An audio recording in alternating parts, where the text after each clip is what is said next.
Good late morning, everybody. Okay, let's get situated.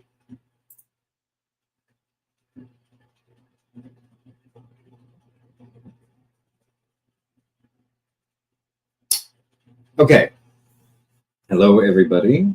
It is Sunday, June 30th.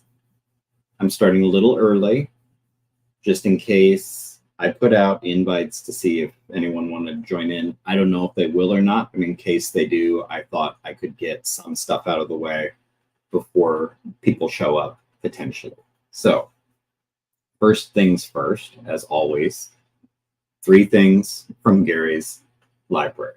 We're going to start with 2 movies and then something else. So, first of all, let's see here. We have recently acquired 4K version of Chinatown. I had the Blu-ray version and the DVD before that, but now it's out on 4K, and I had to have it on 4K. One of my favorite movies of all time, not a controversial choice. Lots of people would name this one of the greatest movies of all time. Though potentially controversial because the director is the infamous Roman Polanski. Do with that what you will. But Jack Nicholson, Faye Dunaway, classic LA private eye noir movie, endlessly rewatchable. It really sets a high bar for anything like this, anything in this genre afterward. Really, really, really good. I have not yet watched this 4K version. So we have a fold out of the original poster. Pretty cool. But I'm very, very, very much looking forward to it. Say so outside. Okay.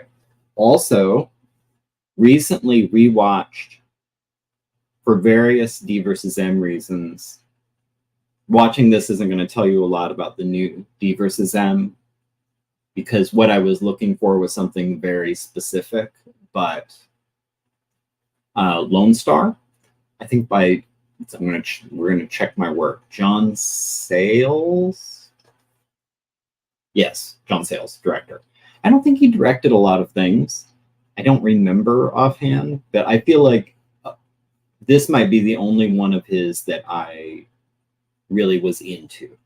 Lone Star is set, I don't remember if it's a real town or a made-up one, an itty-bitty town, border town in Texas.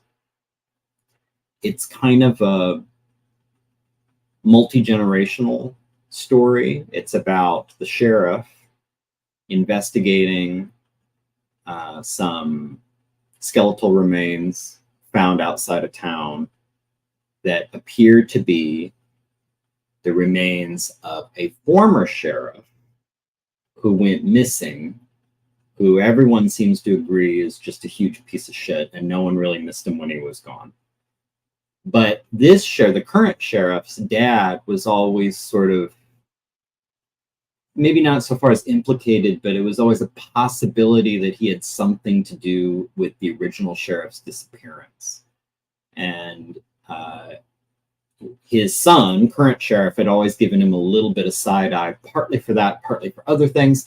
Anyway, this movie, more than any other I've ever seen, when you're watching it, you feel like, oh, this had to be a novel, right? It just feels like a novel. It feels like it would have been a fat novel, because there's a lot of time hopping, like stories about the past, memories of things that happened, this multi-generational aspect where people who were kids when some of the historic events were taking place are now older people in current time, and then remembering all these complicated relationships, how they ended up today.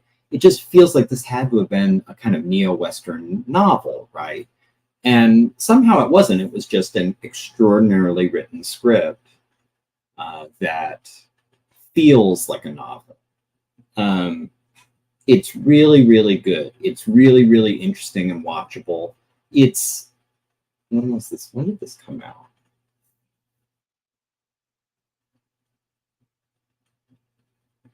96.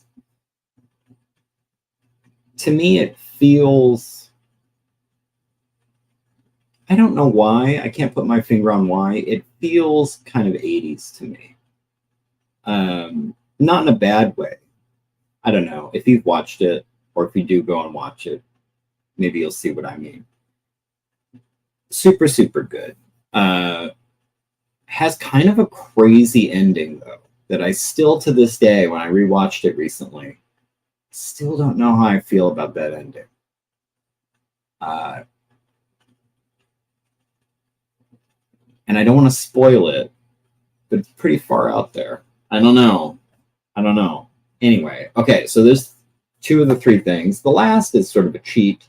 You remember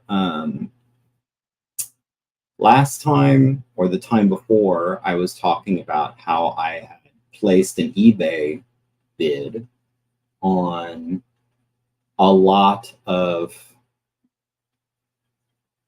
illustrated classics. These classic books that are redone as comics, came out in like the 70s or 80s originally. They're all over the place. They must have blanketed the earth with these things. They're not at all collectible, but I love them because they had some really first-rate, like S+ comic artists doing some of these. And I think people just sort of have forgotten that there's some amazing artwork in some of these, not all of them. So rather than try and chase down the ones I wanted from specific artists one by one, I was looking for just a lot where, you know, someone had 30 of them or 25 of them, and they were just basically trying to charge shipping just to get rid of them. I placed a bid on a lot of, I don't remember how many it was, 20, 30, something like that. I won't say how much it was, but it was extremely cheap. And I was the only bid. Like, this is what I mean, where it's like not at all collectible. And you know what?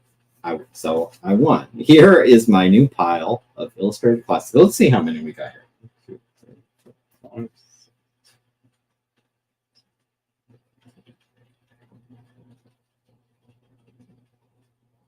23.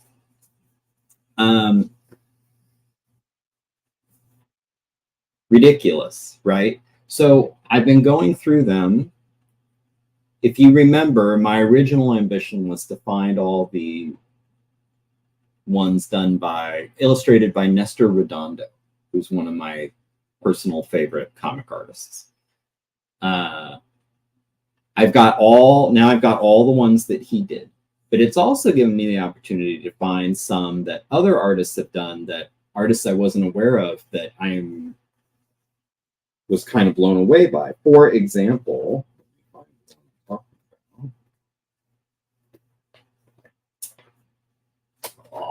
okay. I'm trying to keep this stack from sliding off.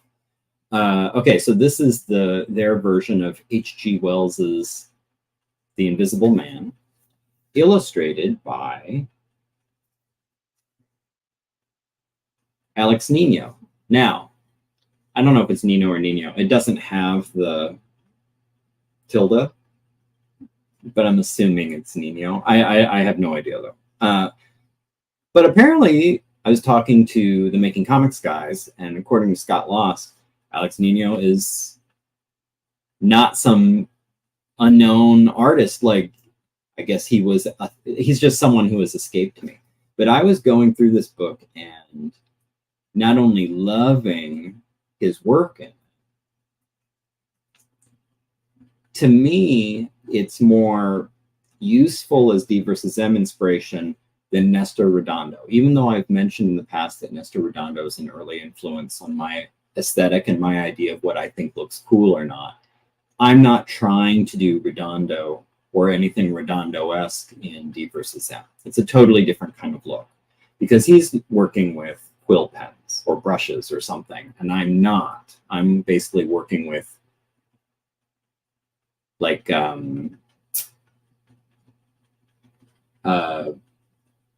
technical pens or the digital equivalent. And while I'm doing some line quality variations, I'm not getting into it like you would with a quill or brush, or a nib or a brush rather. While Nino or Nina, we'll say Alex. Alex looks like he probably is working with a brush as well. The way he's treating lights and darks in his black and white, to me, is DvsM-esque. And some of the things he's doing here, I feel like, are useful ideas and inspiration. That's a little crooked and it's distracting me.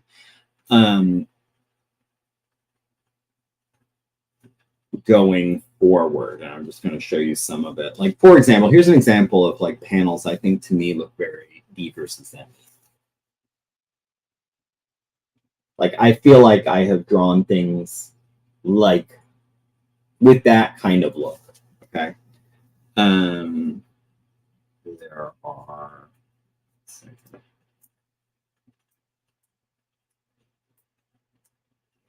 I'm going to try to find one more. I really enjoyed, especially the composition of this panel. This is, and to me, this was Joel Jonesy for different reasons. The Invisible Man is terrorizing people by acting like he's a ghost or something, you know. But this one right here, not only, I don't know what it is. There's a lot about that panel I really, really like. I love the look of this sheet or this blanket, whatever is being whipped around. This is what's Joel Jonesy to me.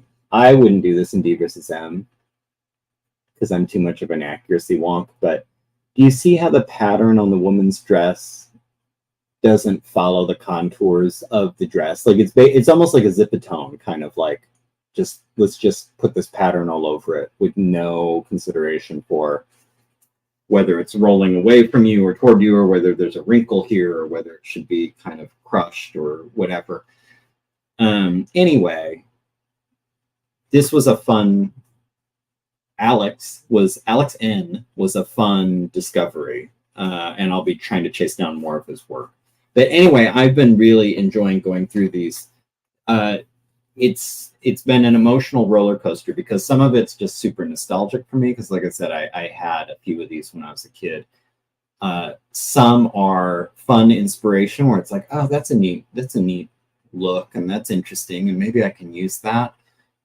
Some,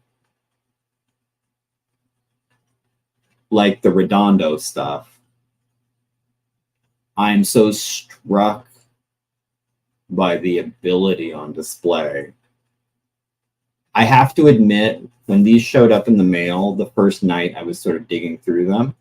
And the next day, actually it was a couple days, I was in a little bit of a creative funk. Like, sometime, I don't know if anyone else here can understand that or like relate to that, but sometimes you go through the work of someone who's truly great and it reminds you how far the distance is between where you are and where they are up on the top of the mountain. It's a bad reaction if you're like lingering there for too long. But there were a couple days where it's like, I gotta up my game. Like, I'm not pushing as hard as I could with the visuals. And it's funny because Mary reminded me, there was a few shows ago, I had made some comment about how I do look for feedback with my writing, and I don't so much with the drawing. I don't show people like pages and say, hey, you give me feedback on the drawing, because I do have an attitude of, I'm 49. I've been drawing now for probably 45 years. Like, I know what looks good and doesn't. I don't really need someone to tell me, like, this drawing doesn't work. I'm pretty good at evaluating my own work, and I know I can draw. I would never claim to be the best artist or even like high above average. I think I'm fair. Like, I'm good. I can draw. You know, like that's the modest declaration I'll make. I can draw. So I've never really been like, oh, tell me what you think. I went through a pile of these one night and it flipped. I suddenly felt like, oh my gosh, I've written a really good script. I don't know if I can do this justice with my drawing. Like it really kind of like threw me out of whack for a few days. Now, I'm not saying like, oh no, then it passed and I realized like I'm excellent at drawing. That's not it at all. But it kind of was like, you know what, I can manage. It'll be fine. And ultimately, whether it's me or just a general statement about creative work, if the ambition is to make the best thing that's ever been made, I think you're sort of fucked. Like, I think you need to just do the best you can do. And that's a very attainable and reasonable and enviable goal. The best you can do. Trying to, you know, anyway. So this is where I'm at. Very excited about these. And they are, some of them are fantastic. Some of them, now here's, I guess, the bright side, sort of. Some I go through and it's like, bleh, like I would never have turned this in. So there's a whole spectrum. I will not be naming those artists' names, but I will name the ones where I'm very impressed. So like Alex Nino/Nino, Nestor Redondo, there's a few people in there. It's like, wow, these people really know their shit. They know what they're doing and they know how to put together a panel. And Scott Lost, he had a lot of context because I guess both these guys are a certain era of Filipino comic artists from like the 70s and 80s. And he told me something remarkable. I'm assuming it's true, but it's another kind of like, ugh, I gotta up my game. I guess these guys were all sitting in the Philippines, like reading Marvel and DC and dreaming of like, we want to be big time comic artists someday. And they're sitting and drawing. And they didn't realize that mainstream comic artists are drawing bigger and then scaling down. So they were drawing this level, this extraordinary, enviable, admirable level, 1-to-1, like normal comic size. And like when they would submit it and it's like, hey, do you think we could get a job? Like Marvel and DC and whoever were looking at this shit and they were like, wait a minute, like how are you doing this small, this well, this beautiful? Like they were completely handicapping themselves and didn't even realize. They were just like, well, I don't know, comics this big, I guess they're drawing this big. And they're still doing better than people who are drawing twice as big, 3 times as big. And it's amazing. It's really, really amazing. Okay, I'm going to look at the chat real quick. And then I'm going to introduce the topic. And then we'll bring in a green room person. Let's see here. Josh, hi there, been there. Every once in a while, you'll feel killer like you've owned the local court. Then you watch NBA. Like, yeah, I've got a way to go. 100%. 100%. And I think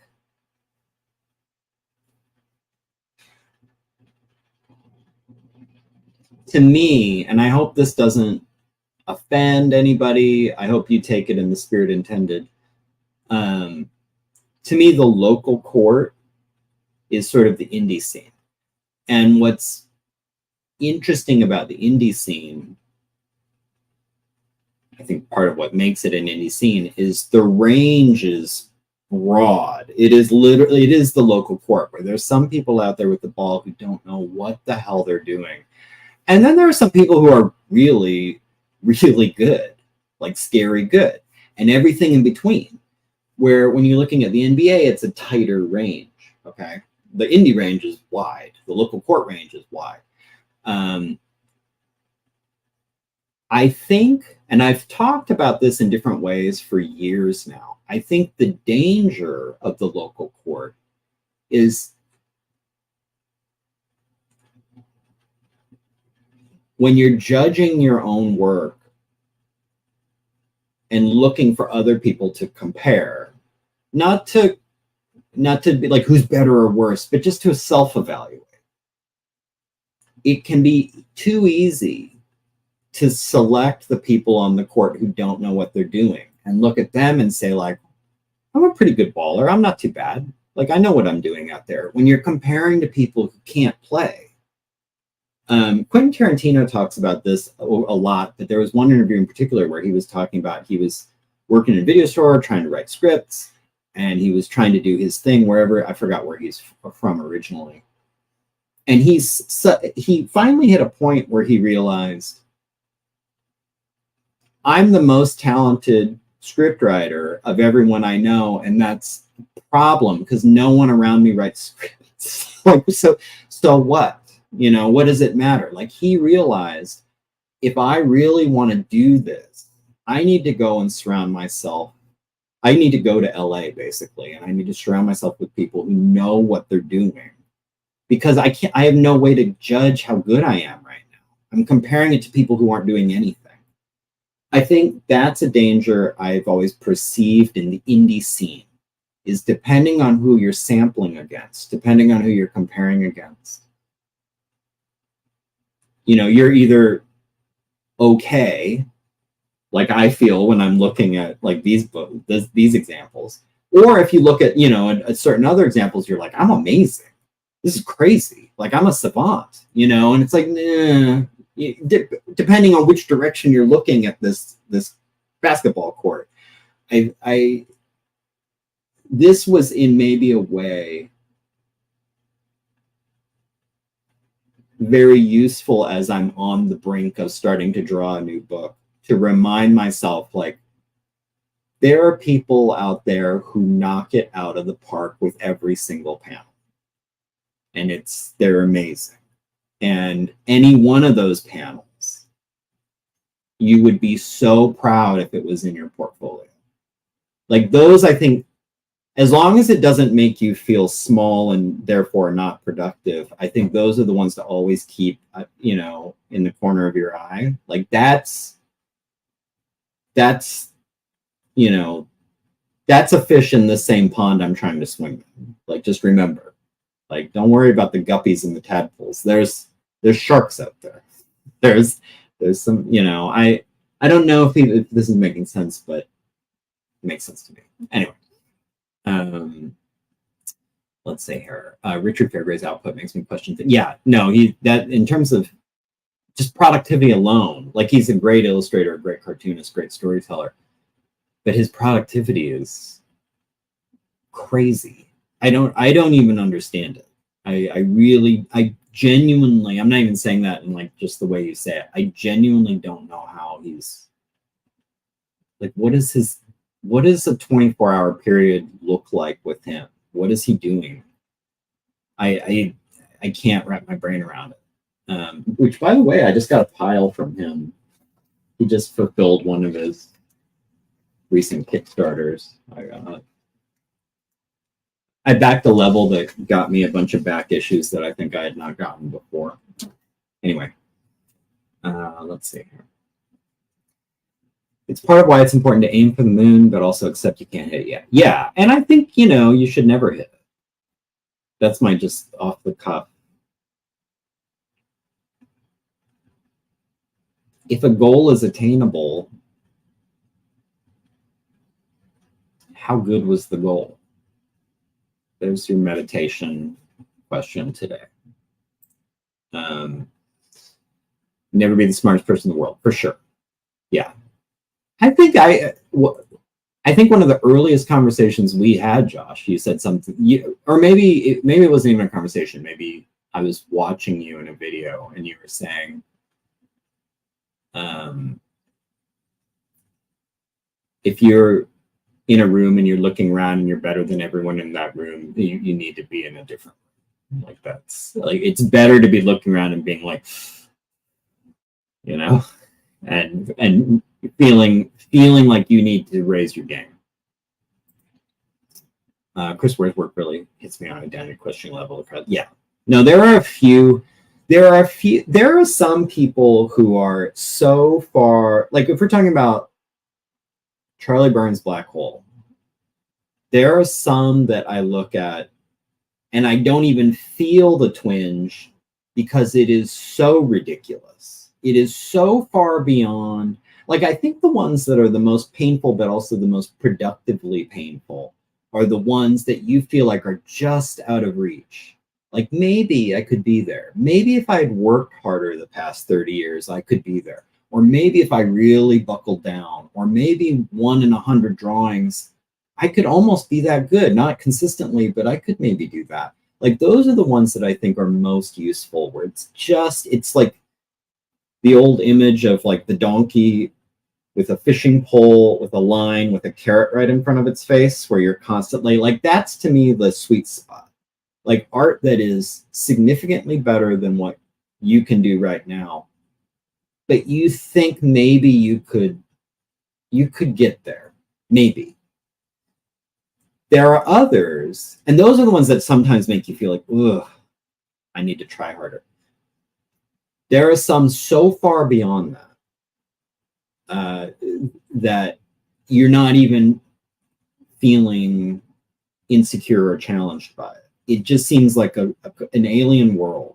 Like, I don't understand how they're doing it. I would never be able to get there. That is the most amazing.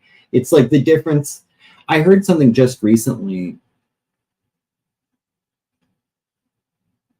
Who was it? It was on Rick Rubin's podcast. He was interviewing somebody, and he was talking to this musician was talking about how, I don't even know if it was a musician, but they were talking about how, now I'm questioning where I even heard it. But this was the point. It doesn't matter who said it. The point was they grew up hearing Pink Floyd, and they thought, this is amazing, this is beautiful, this is stunning. I have no idea. Like it never made them think of being a musician, because they couldn't even put their head, like, how do you make this? And then they heard some punk, and they were listening to her like, this is cool. I could do this.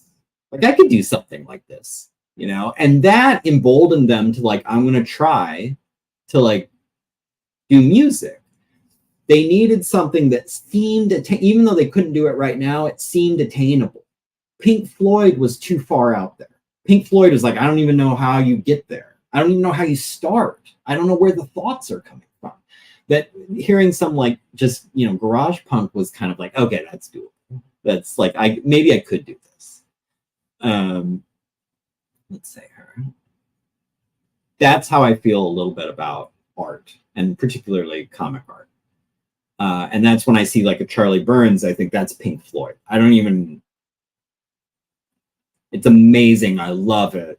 And I'm not even threatened by it, because I know that is a totally different pond than I'm swimming in. I don't even know what that is. It's not my problem. It's gorgeous, and I don't have to think about it. The Alex Ninos and the Nestor Redondos of the world, that's in a realm where it's kind of like, okay, you are the big dog for sure. But like, I can see where you are. I can see how you get there. Like, it doesn't feel like, oh, that's like a once in a lifetime talent. Okay. I mean, they are once in a lifetime talents, but it doesn't feel like a savant. It doesn't feel like Michael Jackson, you know, where it's like, I don't even know how you get there. Okay. If you hit it, then you got to get some Mars rover action.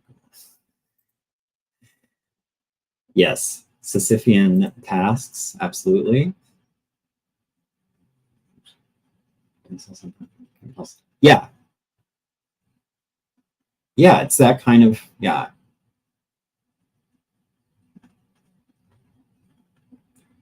And I think I heard Bill Hader recently talking about how he grew up loving movies. But seeing his dad was showing him all these great films, capital G, capital F, and it made him think like, I wouldn't even know how to begin with this. And then he saw Evil Dead by Sam Raimi, and not only did he have a good time with it, he was like, oh, I kind of see how you would do this. Like, it suddenly was attainable. It suddenly was like, oh, you know, that's the difference. And that triggered him to like, maybe I want to do something like this. All right. I didn't expect that to be such a diversion, but so real quickly, I'm going to introduce the topic. I'm going to show you a little bit of this, a glimpse into my crazy obsessive brain. and then I'm going to let some guests in. I'm going to blow through this real quick because I don't want the guests to wait too much longer. So yesterday I started thumbnailing DvsM 2001. For people who maybe just happen to tune in and don't know a lot about the comic making process, thumbnailing is going through and doing, at least in my world, a very, very, very crude, like, I think this would be the panel. And it's one step above stick figures. It's super crude. It's just kind of like, I think the guy is here and this guy is here and you see this in the background. Okay, move on.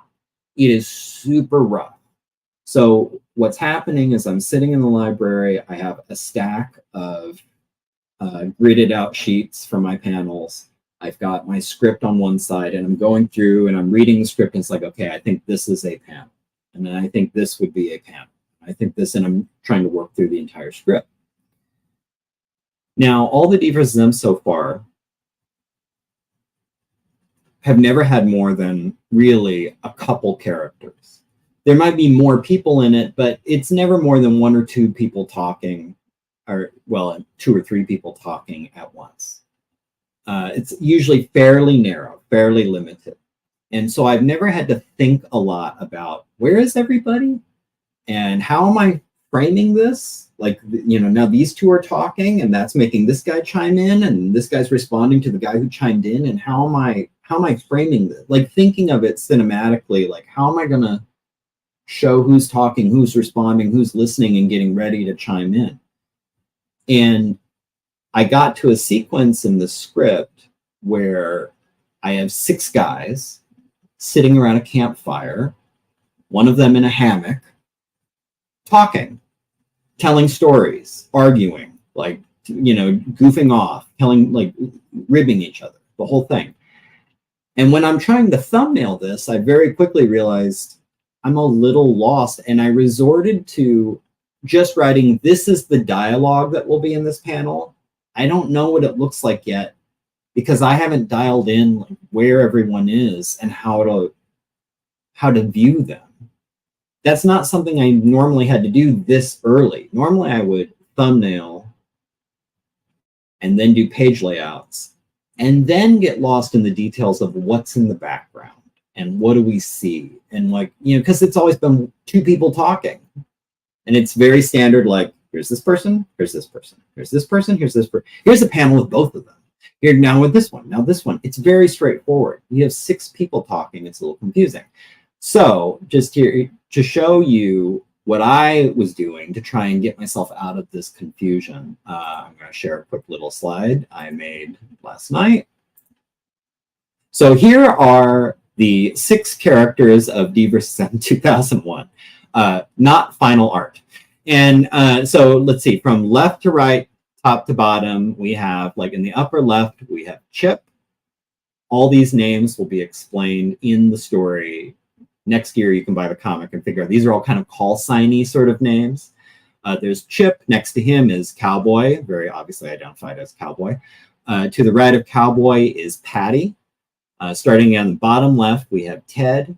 And then we have Sam. And then on the bottom right, we have Manny. Okay, these are our characters. It was, yes, fun to make these. Anyway, trying to keep them straight, I was like, okay, so these are my guys. What are they all doing? And there's, like, micro stuff we're figuring out, like, okay, if you're sitting around camp, there's a little bit of character stuff and how would they be sitting. I liked the idea that Patty is the only one who had the thought of, I'm not sleeping on the ground like an animal, I'm bringing a hammock. So he's the only guy in a hammock there off the side of the camp. Like, he's kind of like he's strung himself where he's nearby, but a little bit outside the group.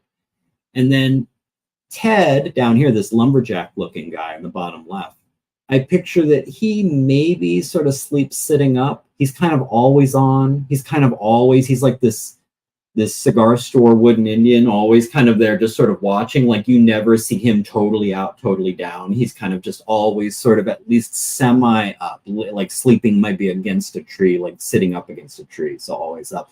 Anyway, you start working all that stuff out, and then it's like, okay, now what? And how do I frame it? The term It also looks a little Brady Bunch to me now that I'm looking at it. Let's see here. The third upper right figure, he does look a little Jesse Plemons. I'm picturing him actually more. He's a little too shaggy. The actual character in the story will have closer, maybe even like a crew cut. I'm picturing a little bit like a Bill Burr type, just to get you in the headspace. Okay. The term I came across, I'm going to take a stab at it. Remember, everyone, I did not take high school French, is mise-en-scene. That's in the title of this MIS-EN-SCENE. What it refers to is, it's from like cinema and theater, everything that's on stage and how it's laid out, the props, the actors, the costumes, how it's all, like where everything is.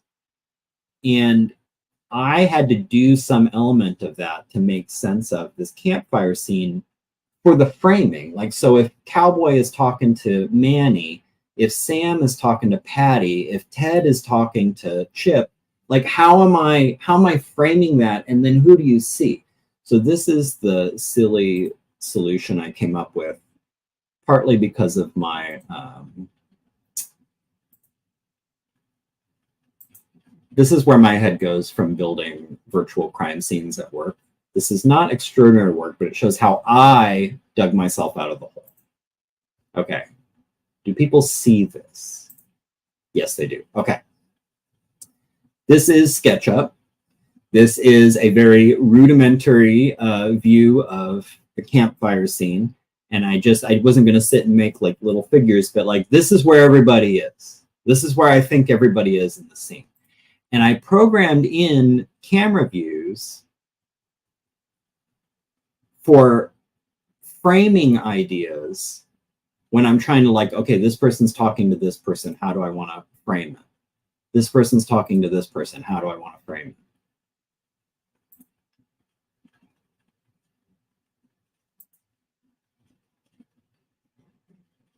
If you want to see what this thing looks like. It's just this silly. This was my way out of the hole. This was my way to try and figure out like, okay, I can't keep this straight. I don't remember who's next to who. I don't know how far they are from each other. I don't know the best way to show these people talking while keeping this person in frame. The way my brain works, this is what I had to do to get my mise-en-scene Kung Fu righteous. I had to make a little, if I had Legos, that would have been cool too, but I don't have Legos. So I had to go into SketchUp and kind of lay out, this is the campfire scene.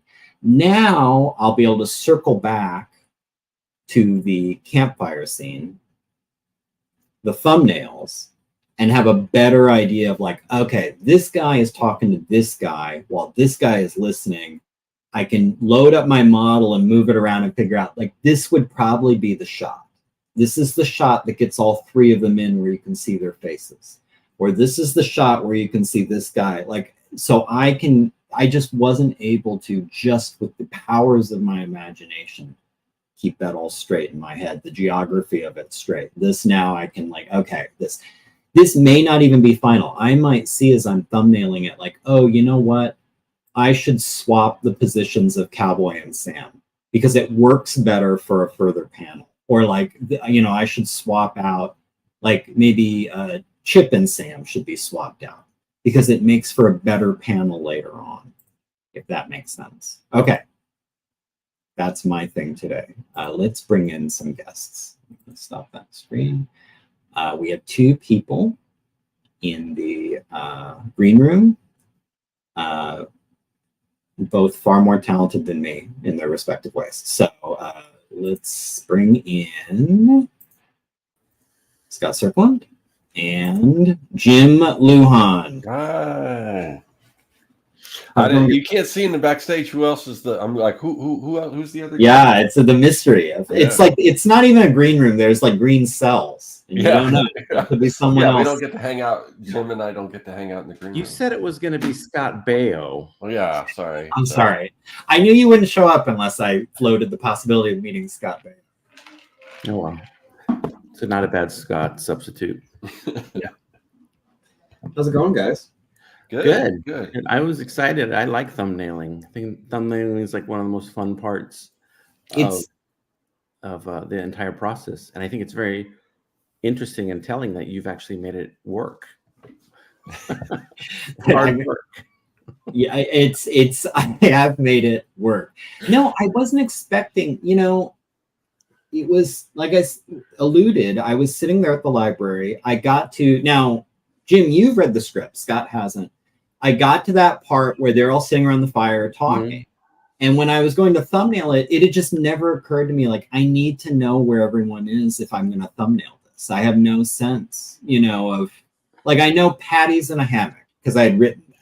But otherwise, I didn't even write, like, who's next to each other.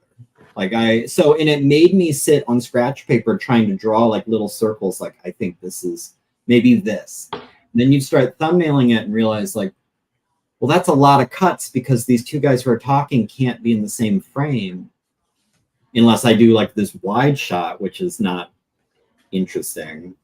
And it really stymied me. It broke my momentum because I was flying along thumbnailing until I got to that scene. And I was like, oh shit. Yeah. I mean, I'm starting to come around now on the idea that you kept selling me about how they would have towed a hot tub out there to the campground. Right. I mean, I mean, I guess it's feasible, but that's easier to shoot because they'll all be in the hot tub. So it'll be, But I think, okay, so without for the kids out there, because there's lots of poor kids that watch your show. Yes. The poor kids out there that don't have SketchUp. Yes. You can do the same thing with SketchUp with just a little piece of paper and saying my character's here. You wouldn't be able to see the angles. That's why I would suggest you can see the angles here, and here. You could. In your heart, you could. Yeah. What I would suggest, if you really want to dial in, this is why I've always liked SketchUp for making sets for DvsM, is to really dial in, like, this is the angle. Like, it to me, it's very much animatics for like a movie. It's like it's laying out like this is the view, like through this door, and you can sort of imagine it, but sometimes you can really dial in like that looks cool if you have that kind of degree of fidelity. If you don't have SketchUp, which by the way, I think the non-professional version might be free, so you might be able to download it. But if you don't want to learn SketchUp, which I think is the bigger obstacle, I would say get a cheap Lego set and just do it like that, because that will also allow you to mock up angles. You can build it on your little Lego board and hold it up and kind of see like, oh, that looks kind of cool if I do it like that. Yeah. Yeah, I think it's super. Like when you were showing the angles of that, I was thinking that is super helpful because there's something that adds a legitimacy to when you have a certain angle and you can see part of a door frame, or in your case, a tree or a hot tub. You can, when you can see these items and just the way that they're placed in a scene, rather than laying out the person's here and I'm going to put the hot tub here and the tree here. By the way, I'm totally going to convince people there's a hot tub in this camp. Yeah. But because I'm the same way with reference photos. When I draw a reference photo of a person standing around in a bank lobby, let's say, there's a difference between if I'm just making it up in my head, which it comes out good, but there's a legitimacy that when you actually are using reference photo, you're like, oh, the door frame goes here, and then there's a plant here, and it just, I don't know. Some people aren't even into backgrounds, by the way, Gary. Some people are just, they don't even care, but we care. And that's why. Oh, yeah, we do. Well, and also, again, because you've read the script, the space that this camp takes place, this campsite is, this is basically where the rest of the story takes place. And there's a lot of different things that happen in this area. So I will have to dial in where everything is and how it relates, like how far is this from this and where is this in relation to that, and get that pretty tight, because we're going to be in this space for, again, the back half of the story. Yeah, I'm currently, because you asked, I'm currently working on a scene. I'm working on a film called The Full Fungus, for those of you that don't know. And there's a scene, the scene I'm working on as we film this, I was animating before the show started, is in a huge like bowling alley. And I'm not using that much reference, so I'm having trouble like, where's the placement of the bat? Where's the pillars? Where's no, exactly. Yeah, that to me is exactly where I'd be like, I got to do a quick sketch up of a bowling alley, because it would drive me crazy thinking like, okay, well now we're turning the camera around. What's behind me? Yeah, you know what? It also adds an element of fantasy though too. If you don't use reference, I'm totally pro reference. I'm also very pro laziness, where I didn't take the time to look up. Although I did go into a bowling alley. I was right by a bowling alley the other day. I was like literally 100 feet from a bowling alley. So I'm going to walk in and take notes. Like, okay, this is there. But I mean, when you don't use reference, when you're just making it up out of your head, it does give kind of a cartoon fantasy element. Yeah. And so there's something to be said. But there's certain people that don't use any reference at all. No. And it's this to me, I would file under something I talked about a few episodes ago, where this is a monster I created for myself, where I've created not only a precedent, but maybe an expectation of attention to detail that makes me have to look, if there was a big tree and a boulder like this in this one scene, and we're there again later, like the tree and the boulder need to be there. Right. It needs to be real. Where like if I was doing a different kind of comic or a different kind of visual style or something, who cares? It doesn't matter. And you can even see, like, even real world, we've all seen those if Jerry Seinfeld's apartment was real kind of loop, where I realized it doesn't make any sense at all. Like, it's nonsense. But you accept it because it's a sitcom and who cares?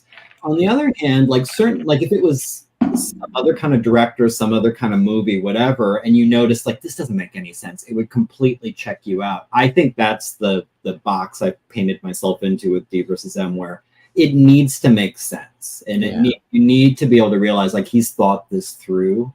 If I ever do a comic again after DvsM, it's going to be purely psychedelic nonsense bullshit, because this kind of stuff, I wouldn't say I hate it, but it creates so much more work. It's more work than someone who can just maybe go right into drawing. We've got another person in a green cell. Well, real quick, before you do that, I wanted to make an observation. Speaking of turning the camera around on the set, you know, when Scott does like art casters or stuff, he's, Scott, you're always working on stuff like, like this kind of. And I said, wouldn't it be funny if the camera turned around and it showed you and there's absolutely nothing there? I always want to see it like the camera, like the screw get loose and it plans down and it's just a spiral notebook of like a big boobed girl. Like he's just on like bullshit, just pure bullshit. Or like the book from Seven. It's I met someone on the subway today. I couldn't listen to his banality and I threw up on him. I laughed. Just nonsense. Like Leanne and I, we went to breakfast with Scott when he came out to California. We went to breakfast with him and we were talking the whole time, and he's sitting across from us and he was like this. Reading the menu. Yeah. All right. I did. Real quick. I know you're going to bring on another guest right now. Okay. As well as animating, I was actually watching, there's a movie called Open Range with Kevin Costner. It's a Western from way back. It's actually really good. My father-in-law recommended it, and I'm right in the middle of it. So I'm going to be a good husband and go back to watching it. Who's your other guest before I go? I'm just curious. Well, okay, get ready, everyone. Okay. It's the one, the only Josh Campbell. Hello. How's it going, gents? Hello. Look at the big house. I will not be on the same podcast as that man. Right, I am offended, sir. I like the aggressive point. He has the morals of an alley cat. That's right. Look, I've never slept with a porn star. Okay,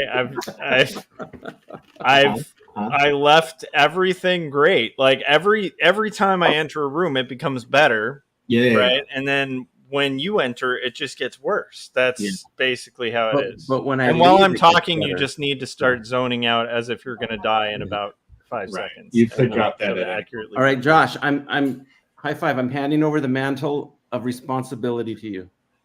Yeah. Okay. Boom. All right. Enjoy. That I'm was gonna amazing. watch Did you the- guys see that staging? You see, we worked that out in SketchUp before. Yeah. It Watch was this. convincing. Watch this trick. Wow. Wow. I don't know. He's a magician. What you guys didn't see off screen was like the wizard puff of smoke that just left. Yeah. He should have let the shot linger a little bit longer. No, it's funny. I've been listening in, and I've totally found myself in that scenario a lot where, especially like, I remember the first time that became a problem with like the staging was storyboarding. My first time doing that professionally, where I got a script and then I was like, oh crap. Like I thought I was ready. And then I started thinking about the logistics of it and where are they literally putting the camera. And with storyboarding, it's like that, what Jim was saying, like a lot of storyboard artists do that, where you just draw the layout of like, okay, where's the camera? Where's the track? If they're putting it on a track, like how are they, like, where are they going to establish the lighting? Where's the line of action so that you don't cross that line and show like a camera in a scenario. Yeah. And it's like starting to think about that can be really overwhelming. So doing like a quick SketchUp map, or some people use like GI Joes and just anything, just like anything whatever it is. Yeah. It was funny. Again, I mean, I'm repeating myself, but it was funny. It had never occurred to me that I never really had to solve that kind of problem before. Yeah, the more characters, it becomes and the more action. Important. Because when you have action that's going from like a lot of Dinosaurs versus Marsbots action before has been like in like there's that house or whatever in the first book where a lot of it goes down, but that's like a room. Which is a little easier to visualize. And between like two or three, it's pretty easy to keep track of where everybody is and what's happening. Yeah. And like some of the other things are more kind of like geometric, like very easy to kind of work out in your brain. But then like when you're talking about a lot of action in a small space where the location's not going to change, now all those things matter, because it's like, where is the controls for the hot tub? Yeah. It's like they were on the left before and now they've moved to the right of the hot tub. What are you doing, Gary? Right. And if you're behind the hot tub, like where is that? What is your view? Yeah. How fast are these bubbles going? Because they're changing quite frequently. Right. I don't know. Yeah. The continuity of are the jets going right now? Yeah. The whirlpool. When did they put the bubble bath in? And it's Well, Scott, I was going to throw it to you because I know you've all had big groups that you've had to manage for a while. You kind of have broken them up, but it's still like several people. I guess you had to solve this early on. Yeah, that's when you mentioned you were going to do this topic. I was really interested. I think what you're talking about, what I'm talking about, are very similar. There's some differences, like as far as what we're trying to get accomplished, or the scenario is different, I guess. Whereas like Josh said, yours is kind of enclosed in one space with several characters. My problem was, the story, the people are traveling, they're moving throughout scenes, and then they're splitting up and throughout the different issues, and keeping track of where people are and everything. So I did an episode of Making Comics 101. I think it was like the bonus episode to the plotting, I think. But I can pull up a screenshot. I was trying to find the actual sheet that I was drawing. Of course, just like you, mine's real rudimentary. But how do I screen share? Let's see. Present. Do I got to present? Present. Yeah. I don't know if I have to okay it or not, but I'll look. Okay. Screen share, and then I got to pick. Oh shoot! I got to figure out. How do I figure out which window? Hold on. Okay. Yeah. Here. All right. Oh, here we go. So this is just a screenshot from the video. Oh, look at that. Yeah, so it's all color coordinated. The different characters have different colors, and then from the starting point, I have them all where they're going, and then you see, right here, there's a little car. Some of them, one of them take off in a car. There's another one down here. There's a little motor scooter, little scooter bike, or whatever you call them. Then several of the characters go to this arcade. Then from the arcade, they leave in this ice cream truck, and then we don't have much going on here because that hadn't happened when I did that. But right now, everything's taking place right in here. So, and then over here, there's one of the characters' father, and he gets in a car accident over here. So it's totally separate. So these are all the different scenarios, where different people are, how they meet up, where they're going. And that was just my way of keeping track of everything. It's great. It reminds me of those maps you sometimes see of Lord of the Rings to show like where everybody is at different parts of the story. Yeah. Oh, here's Frodo and Sam, and here's Gollum, and here's right. Yeah, I mean, can you even imagine like just writing that, much less having to stage that visually and trying to keep track of where everything's at? Lord of the Rings, they would definitely need. And I was curious, because I just called it a scene map, I think, but I don't know if there's a term for that. And I mean, you had that French term, but I'm not sure if that's the same thing or not, or if there is a term for it. It seems like there would have to be, because there probably is a term. It might just be staging, but I don't know. It depends, because I think in the sense of what Gary's talking about, at least in storyboarding, you're basically like making the set, and you're like, okay, this is the set that's going to exist. What you're doing, though, is kind of expanding that set to a actual map of like how everything's going down in this world, which is especially helpful if you're not doing it in a real location, right? If it's a real location, like if it's LA or whatever, you can literally be like, okay, in 19, like say it's in 1950 or something, you can be like, okay, 1950s LA, what was on this street corner, because that's where this is going to happen. But spatial continuity. Well, I'm coining the term. I don't know. Okay. I like that though. But that's what I'm seeing here. You can definitely combine. You can combine what Gary's doing in SketchUp with something like this too, and create a bigger scene. And because that way, if you wanted to, you could go in and actually get your angles. Like with what Gary's doing. What's good about that is he can get he can pan around and get different shots of what his angle is going to look like. Yeah, that's brilliant. This is just strictly just to let me know where everyone is, so I don't like forget somebody, or like, how they got to where they're going or where everyone is headed, so.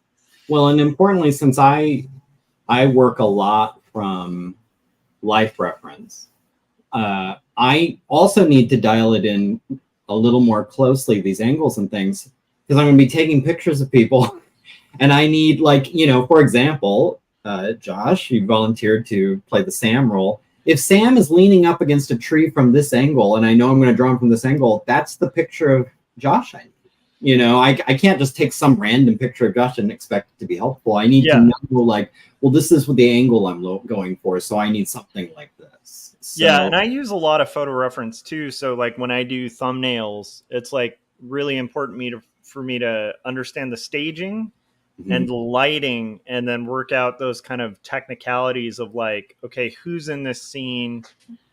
Even if you're like cheating a bit with, which all cartoonists are going to do, you cheat a little bit with perspective, or like, in Scott's case, if you're establishing, okay, there's a car in this scene, you'll have little indicators in the background that then if you reference that background again, you can have like that liquor store sign or whatever it was that you've thrown in there as like an indicator to people, like the visual cue, like, okay, we're in this location again. It's the clock tower in Back to the Future, having those little indicators can allow you to kind of, without having to like fully be accurate, you're still like at least getting those indicators. But yeah, it's part of why the thumbnailing process for me takes a while, because I'm working out all those logistics. The thumbnail, not just like, oh, okay, what's going to look cool. It's like, I think that's why thumbnailing's fun though, because it is like the puzzle of how you're translating. You're having to do what writers rarely have to do, and Yeah. it's frustrating that when you're an illustrator having to explain that to a writer, like, okay, I have to take what you said and now make that a reality. It's Right. like, I don't know. It's interesting having to stage that. I mean, yeah, this book that I'm working on now is crazy because it's like there's like an opera scene that I had to do earlier, but there's another opera house scene in a totally different opera house, and having to figure out, okay, they're talking about them looking at actors on a stage, and then the curtain falls, and then they're all looking at the curtain, and it's a group scene where they're having this conversation in an opera booth. And I'm like, if I had to film this, what am I going to do? And that's what I do in my head. Is like, okay, well, clearly the budget for a crowd scene is going to be pretty slim. So maybe that's like an intro scene where it's like out exterior. Then you zoom in on a separate scene that's like the curtain falling. Anyhow, it's fascinating how those puzzles can trip you up until you really like you got to come up with ways to just logistically work it out. Whether it's a map like Scott was showing, because you don't need SketchUp. Like traditionally before that, like when I did Jacob's apartment, I just literally had the apartment complex like laid out just like you would have for, you know, and Like I think you did too. The last time, Gary, the last DvsM, I feel like you had not the apartment complex, but you had like the structural map for the location. Am I crazy? Didn't you do that with the lab and how that was going to work, where everything would be located? Well, I built the entire lab and the meeting room in SketchUp. But was that was after thumbnails, right? Or was that pre? Yeah, no, that's true. Yeah, after because it was, again, because you're dealing with only for me, I guess apparently I guess it's easier for me to picture. I'm trying to dissect my own thinking in real time here. I guess it's easier for me to picture spaces than individuals in spaces. So like when I wrote the script and thumbnailed, I had a pretty good sense of like, here's Dr. Wagner and Opie, here's Dr. Wagner and the two aliens, here's Dr. Wagner and Peter, like how that all would, and it would be basically something like this. And I didn't need to get lost in the details of what is the space, what are their surroundings. But you're right, there's less complexity of the action too, where if you had two characters, it's pretty easy to be like, okay, this character is going to be on the left, this one will be on the right. But when you're talking about action between multiple characters, now it's like, well, if this guy's standing here and then this happens, right? Like, wait, that's impossible. They'd have to travel through them or whatever, Well, and the challenge that really forced this one that the others never had, it really was, if you have people who aren't directly face to face talking, or if you have like 3 or 4 people talking, like 2 people talking where other people in the background are doing like the peanut gallery thing, like they're chiming in, how do you frame that? How do you frame, and especially if you have 6 people, something I can do if there's 2 people, I can have one person talking, the other person talking from off screen, out of panel, and who it is because there's only 2 people. Like you don't have to worry about it. It's like it's coming from off screen. So that's clearly Dr. Wagner because I'm looking at Peter or whatever.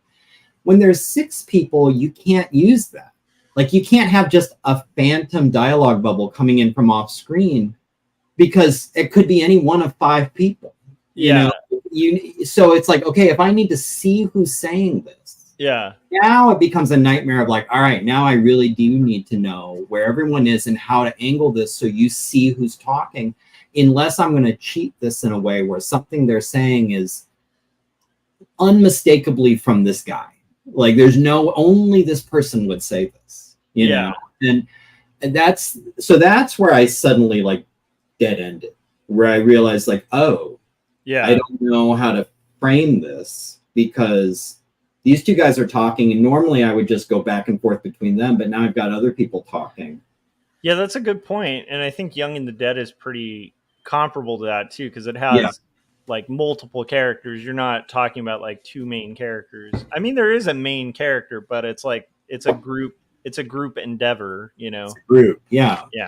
And also with Young and the Dead. Though I'd have to now. I want to revisit through this lens. My memory of the busy scenes in The Young and the Dead.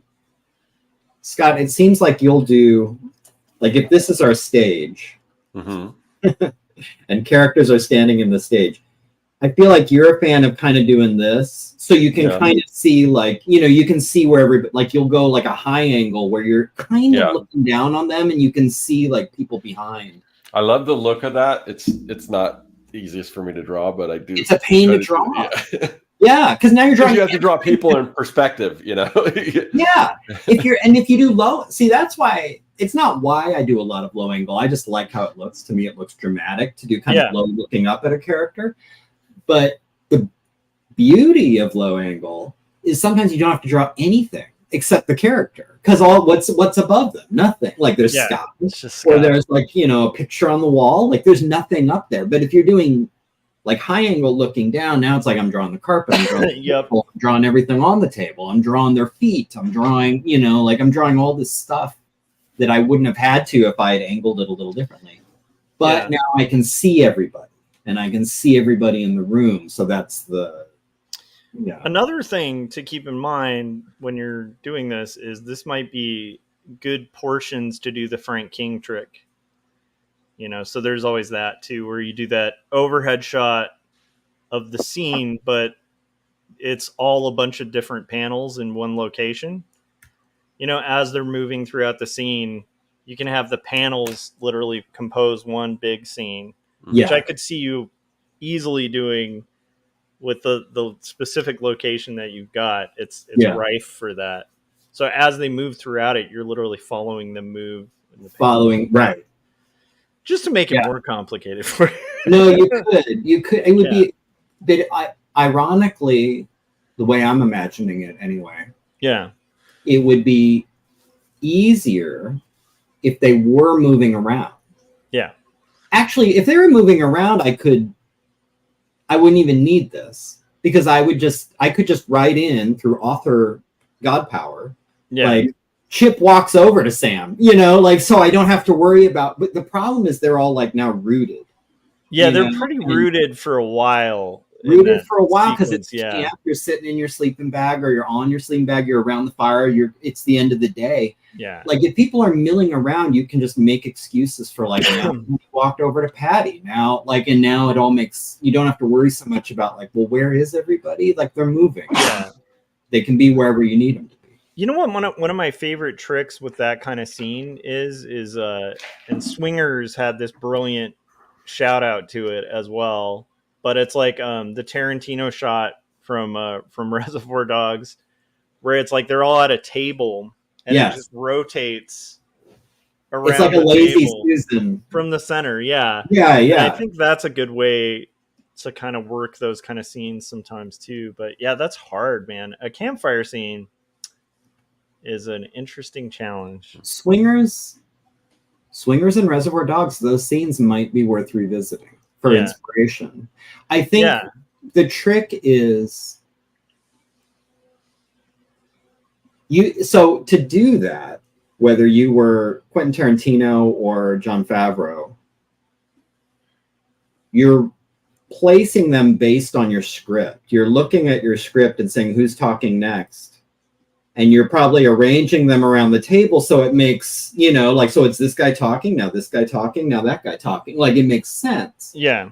The problem, again, you've read it, it's a lot of like, these guys are talking, like it's popping all over. So you can't really do the smooth, you know, like. You know what might work is like, look at MASH episodes. Because that's what I would more think of, you know? Yeah. Yeah. Well, and that's another thing, kind of like Seinfeld or Friends. Friends is a good example of this, where they're all in the coffee house and they're all basically sitting in a line. Like it doesn't make any sense realistically, because they're all sitting basically shoulder to shoulder, you know, like, and all facing the same direction. Yeah.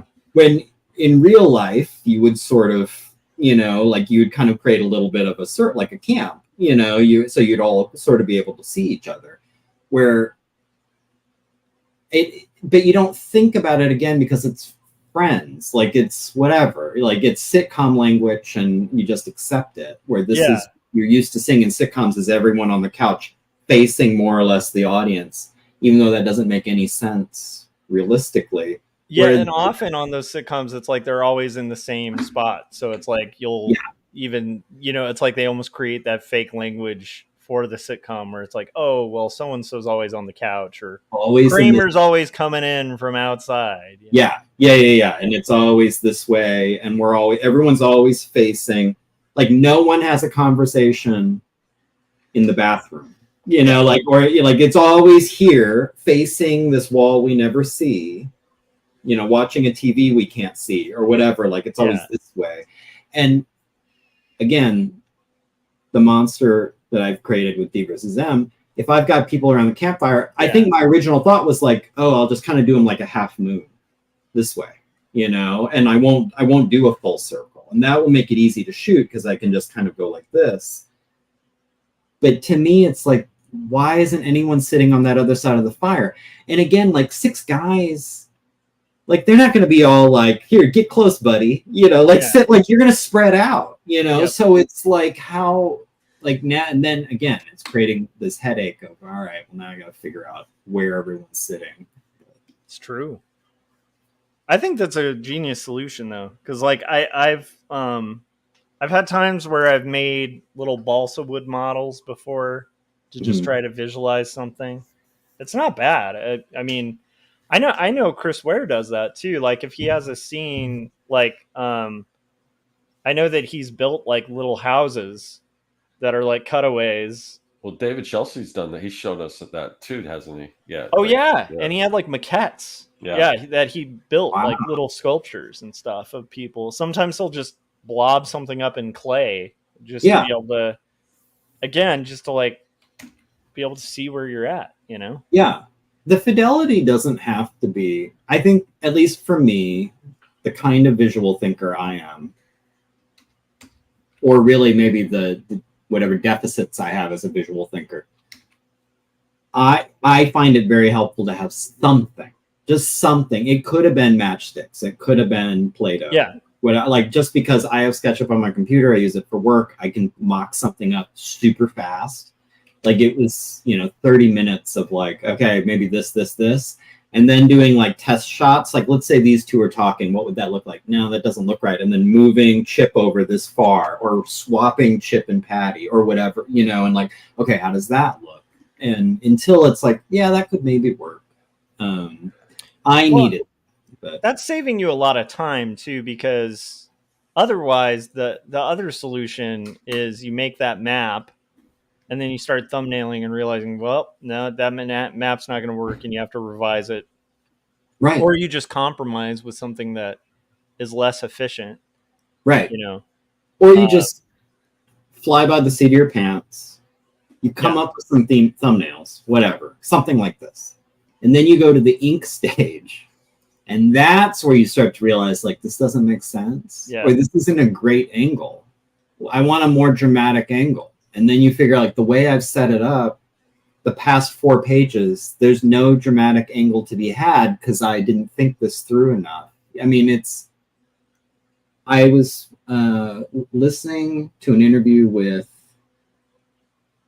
I was replaying, for people who are into indie games, Braid. They released an anniversary edition that had commentary from the programmer and the artist. Okay. And I was playing it mostly to listen to the commentary from the artist, who is a guy I interviewed when I used to be a freelancer, David Hellman. He was a great artist, very cool. And in one part of the commentary, he's talking about how the way they had designed the backgrounds for Parallax was kind of wonky and overcomplicated, where you had to set both depth, like how far something is in the background, that also independently scroll speed when you're walking by, like how fast is it going to scroll in the background? When in most games that would be tied, like if it's farther back, it would move less, to create the parallax effect of, how the background's rolling by when you're moving. So David, this poor artist who probably, like me, and like most of us, focused on art because he was not a technical guy. He had to come up with this crazy spreadsheet to keep track of, like, if it's this far in the distance, it should have this scroll rate. Because it was only a couple levels in where he was overwhelmed with all these variables and what he had chosen before, and he had to be consistent now. And so now it's this monster of this spreadsheet to remember, like, if it's 40 in the background, what is that speed again? And consulting his crazy matrix of how deep and how fast. And it's this nightmare. And so he goes through this whole explanation of what he had to do to make it make sense. And then it switches to the programmer, Jonathan Blow, his commentary. And he said, had I known that this was such a nightmare for David, we could have fixed that early on and tied those values, and he wouldn't have to maintain a spreadsheet to figure it out. And he said, this is a good cautionary tale for anyone. And he was talking about video games, but I think it applies to any project. He's like, when you run into a problem, it behooves you to fix it right then. Like, even if you feel like, I don't want to take the time, it's going to derail me, it's going to slow me down, whatever. It's like, no, it's going to slow you down in the long run if you don't fix it. Even more than if you just stop right now and fix it now. It'll pay off to address those issues and problems and concerns right away. And then, like, okay, now we can go forward, rather than what we're talking about, potentially being at the ink stage and realize, like, I should have thought my scene through better. It's like, you've really made a headache for yourself. If you had just spent an extra day 4 months ago, you know, like, and like, oh no, I want to get into it. I don't want to get behind. One day, you wouldn't now be hand-wringing and creating headaches for yourself for weeks, 6 months from now. Oh, like, yeah. It's worth it to stop. I think that's a good lesson for anybody. But No, that's brilliant. Yeah. I mean, that's also, again, like, really important to work that stuff out in the thumbnail stage. Yeah. Yeah. Yeah. That's so brilliant. What are you guys working on this weekend? What remains of this weekend? I am working on the project for my next video. So doing all the artistic stuff and recording it. I've actually got a couple over.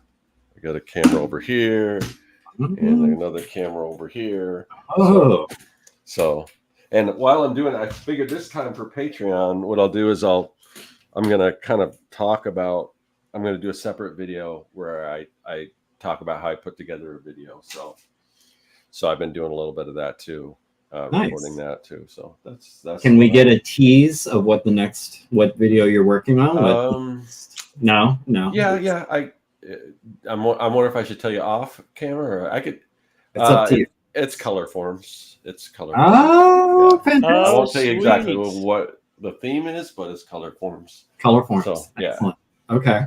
Just to explain how old I am, the first college class I ever taught, I used color forms as an analogy because I was teaching. It was like it was like Photoshop 1 or something, and I was like, yeah. So you just want to think of layers, like almost like when you're working in an animation kind of style or illustration. Just, you know, you do backgrounds and then you have your characters separate, like in color forms. Yeah. And I remember just this, and this is like a long time ago, but still, I got that blank expression. Yeah. You know, whereas now, if I were just even talking about Photoshop, I'd probably get that blank expression. Right. You're still using Photoshop? Photoshop. They still, I was kind of like, color forms is still around, and it's still, I don't know if it's just as popular, but they're still making tons of sets and stuff. So I think that's amazing. Yeah. That's cool. That makes me happy. But they're very different. Yeah, obviously they're more modern, so they're like full color, and you know, they just like look like stickers, you know. So I think the charm for me, the charm is the older ones where, you know, is limited colors and that type of thing, which is what I'll be kind of mimicking. So speaking of old school retro goodies they still sell, I recently picked this up from my desk. Who remembers? Yeah, we got some silly putty here. Yeah, I'll probably eventually do something like that, although I'm not exact. I got to figure out. I'm sure it's probably not too hard to recreate it, but what kind of spin do I put on it? Because it's like, Right. I don't know. And there's certain ideas that I have that I'm still trying to figure out how to do like some simpler videos. I mean, I was doing, and I've already filmed like a couple more that I haven't posted of the where I compared the wax packs, but those videos don't do very good at all. So whether I reformat that and make it shorter and quicker, or I don't know, but I'm trying to figure out. I wonder if it's because, I mean, those videos are fantastic. I would wonder if you would know better when you look back at the ones you've done. Is there any different, like if you look at them and try to imagine how many of these, which are the most and least doable for just someone watching, right? You know, something that they could reasonably take on and say like, oh, I'll give that a shot. Like, does that affect? I don't know, because fairly or not really. That's something I haven't quite figured out, because I don't really know. I don't have a great grasp on why people watch. I'm sure it's probably for different reasons for different people. I don't think that many people are actually going to recreate it. They just think it's cool to see somebody recreate it. That's why in the first videos I started doing, I would list all the things, you know, all the tools and all that. And then like the last one I kind of did, I listed some of the ingredients for the sad dip and stuff. But I think I'm under the impression that people are more interested in just kind of watching somebody recreate stuff. And if they're savvy enough, they could piece it together and like, oh yeah, I can make this. And there are some people I do want to, my idea is to kind of actually build a network of people that are actually makers, that are making either what I'm making or their own kind of stuff and inspire people. But I don't know. So that I'm not 100% sure on. Because I was thinking, like, I don't know how one would go about making silly putty, or if that's even possible, but I do remember like in first grade making Play-Doh. Yeah. I remember that was, and it's like fairly straightforward. I forgot what's in it, but it was very basic. Yeah. But then I don't know what your spin on that would be, you know? Yeah. See, it would have to be something. It might just be the container, whatever, a weird kind of container, but there's not a whole, like with color forms, there's a lot I had a couple of different ideas. So, and certain things are just more to go off of. Other ones, it's just like, there's not a whole lot of story behind silly putty itself. Like it's a putty that there's cool stuff you can do with it, like where you do the transfer from the comic pages, and there's definitely stuff in there I can do a video around. But what could I add to that when I create it? Right. I'm sure eventually I will do that. But I mean, they've already done, you know, one of the things I would say is, oh, let's make glow in the dark, but they've already done that, you know. So what about like serious putty, where it's just it's kind of like the dour kind of like what I did with the sad dip is, you know, it's the opposite. So silly is serious, but and then it just doesn't do anything. It just doesn't do anything. You're like smacking it on, or the only like articles and stuff it'll take from a newspaper are like, you know, really depressing things. Like you try to do the comic page thing and it doesn't work, but then you try it on mouse and it's like boom, copied. Dude, that might be fun to do, just as sort of like a really quick trailer type thing, just as almost like a promo for what I'm doing. Like do it like a commercial, like serious putty, and then like you said, it just like boring like news articles and like, you know, stuff like that. Or you could just it could just be somebody takes it out of the egg and just like slaps it in front of them and then just stares at it. Right. And you could do that as the reveal that's what you've been doing. You could. All of our casters. Yeah, I mean, with any of these things, if you think about it long enough, because like with the sad dip, that fun dip was on my list. It's been on my list, but I hadn't really thought about it. And the idea of it being gross flavors is brilliant. I want to try some of them, and I'm thinking of like, what are other things you could make? I'll bring some for, like we were talking about to the retreat. I'll bring the samples, and I am going to do a live stream where I create 3 new flavors next week. So I like it. Any sneak preview of the 3 flavors, or is that? No, not yet. No. No, I could tell you what they are. They're mushroom, pickle, and carrot. Those are good. Those are good Yeah. choices. Yeah, Yeah, that already so- makes me a little Yeah. disturbed. Yeah. That's sad dip So, for sure. yeah. Yeah, that's amazing. I But- think you should look into like kickstarting it and seeing if you can do like the Harry Potter Yeah, because they jelly get these beans. Harry Potter ones, Yeah, right? I don't know. Well, something like that, I kind of hope that somewhere along the line somebody will see something like that and be like, "Oh, this would be really cool to do," and then partner with me on something like that. I don't know, Right. For fear of getting sued by you, they'll say like, "Let's bring him in." And Yeah. Mostly what I'm kind of ripping off other people's stuff anyway, so it's I don't really know how much, but can you still get?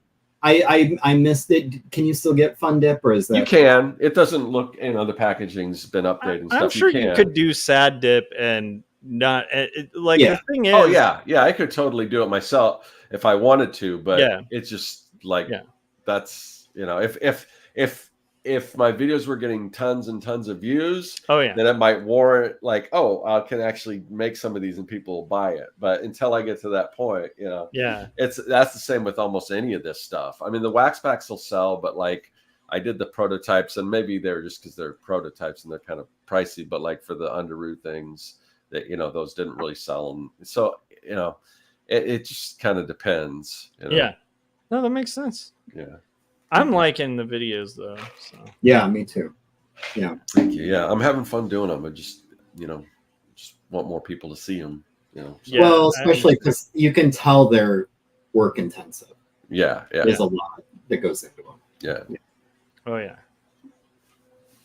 But it seems like the views. I mean, I don't really look, but it seems like the ones I have looked, the views are good. It seems like. I mean, I don't know what you're They're hoping pretty good. for. I just not too long ago there was just basically sort of a kind of like a documentary kind of thing on Fun Dip, and that thing had like, I don't know, 60,000 views. So you think you think with people are interested in that, they might be interested in something like this and even a different spin on it. But so I don't know. If you search for Fun Dip on YouTube, are you anywhere in those results? I haven't done that yet. Well, let's look right now. Yeah. Let's see here. That one will probably come up. You have to pull it up on the screen so we can see. I'm kind of curious. Because also I don't know if I pulled it up, it would, unless I go into like a secret mode or something, if it would just pull mine up because it's me, and it might do the same for you since you might have seen. Actually, yours. Well, see, this is the problem. I'm signed into my account and I subscribe to your channel, so I don't know if it's favoring. But you are the second hit. Right. It's how to make a candy weapon out of Fun Dip is number one. I don't know. Interesting. It's a short, and then I took the fun out of Fun Dip. And then after that, the story of Fun Dip. Yeah, I think the So story you're of up Fun Dip is the there. one that So if someone wants to look for Fun Dip, at least again, I go on a browser where I'm not logged in and see what. That is kind of. I mean, my videos do seem to do. They're evergreen, so they seem to do well over time. The more like on search, they tend to do all right. Same thing with like. I was a little disappointed with like the performance of like Making Comics 101, but now those videos they're getting like thousands of views, and people still tune into them, and they keep getting views and more views and more views because it's kind of evergreen stuff. So Right. Yeah, and I would expect. I mean, for resource type videos, I would expect those to be like slow burn and like steady payoff. As opposed, it's not going to blow up like a TikTok thing where everybody suddenly you have 1 million views and then it goes away. Like it's going to be people always discovering. Right? Yeah. You always think that stuff like that, like the Fun Dip one, I thought that could have been something that might have gone viral. Even like, because I did post some stuff to TikTok of just me trying it. And it seems like that's kind of a TikTok-y thing that might work. And they got more. I mean, I'm not anything on TikTok, and I'm still, very disenfranchised with social media itself. I mean, so when I partner with Economy Candy, the New York candy store, and they've got like 30,000 people on Instagram. And, so they shared it out to their Instagram, and I kind of looked, and I had less people than I did before. And I'm sure that's not because of them. I think it's because most of the people that follow me are artists, and artists are leaving TikTok in droves. Right. So, but it's just like, I don't know that there's, and I made sure I said, please, post it, even though Facebook's not going to share it to that many people. Post it to your Facebook page because you can link out. Post it to your news, do a newsletter, because it can link out. And because they said, well, people, because I asked, I said, with that, because there used to be, I think on Instagram, if you had so many subscribers, you could link out. That's not the case, I guess, or that never was, or maybe they changed it. I don't know. Yeah. But they said, well, we can put a link in our bio, or you can put a link in yours, and people will go to yours, and then people aren't going to take that many steps. When people are on Instagram or TikTok, they're scrolling. Oh, that's kind of neat. I don't care who it is. It's just kind of neat. And it keeps scrolling. So I don't know that it's useful at all. I mean, really this becomes a whole bigger thing, but I question that too. Like I worry. I don't worry because, like you, I'm pretty disengaged from social media. I'll send out an announcement like, hey, I'm going to do a stream. I lazily keep up on my Instagram. Maybe I'll do like a post every 2 weeks or something like that. I'm kind of there. Yeah, there's more activity. If I have a comic coming out, like you'll see me post a lot, but generally I'm pretty light on it. And this could be, so the reason I'm saying that is this could be spoken from a place of ignorance. I don't know, but I can't rule out the possibility that it's like a phony currency that a lot of people get excited about with social media. So for example, scrolling by, I've done it myself. You see something that plays, you're like, that's great. And you heart it at best. And then you go back to scrolling. You don't go to the account. You don't look, you don't chase it down. Yeah, maybe the algorithm, it'll show you that account again someday, maybe. But like, I guess, so I think some people, again, could be ignorance talking. Some people see that as like, oh, that's a win. That's engagement. And they use all these words that I think were made up by people to make this, like it's the Mean Girls, like stop trying to make this happen. Like it's not, like, it's like, all right, so you got engagement. Okay, so you got hearts. What does that mean? Like when the rubber meets the road, what did that get you? And I'm skeptical it has as much value as we act like it does. I think it sometimes does, but I think it's about the type of engagement. Like, thinking about like poorly drawn lines is a good example of, I think a lot of that success that artist has had came from Instagram. But it's also because he has like an engaged fan base. Like people who like poorly drawn lines are like buying his stuff. And I can see where it works. I do think there's a possibility of like, say, like whoever owned, I think it's Ferrero Candy Company, seeing a thing and maybe like, oh, this is cool, and then push it out, or maybe partner. I mean, I've seen people like get discovered by brands and things, and I've seen if you've got a big enough following where the brands will sponsor the content, because there's a guy that does funny, it's on TikTok, and Jen watches it, and I sometimes I'll watch, she'll show me, and it's funny animal videos, and a guy will do a voiceover to him. I don't know what the guy's name is because, again, you're flipping through this, but he does have sponsors that sponsor his videos, or he's making money doing it. So there is a way, but I don't know if I want to bother with it. Yeah, it's tough too, because the one other way you could start having sponsors is doing reviews of nostalgic items and doing unboxings and all of that stuff. Because I kind of did that in the last video. Yeah. Again, this could be a bad analogy. I haven't thought it through, but just listening to you talk about it, Scott, it made me think it's a little bit like the radio days where the radio's on, a song will come in. I'll never chase down that album.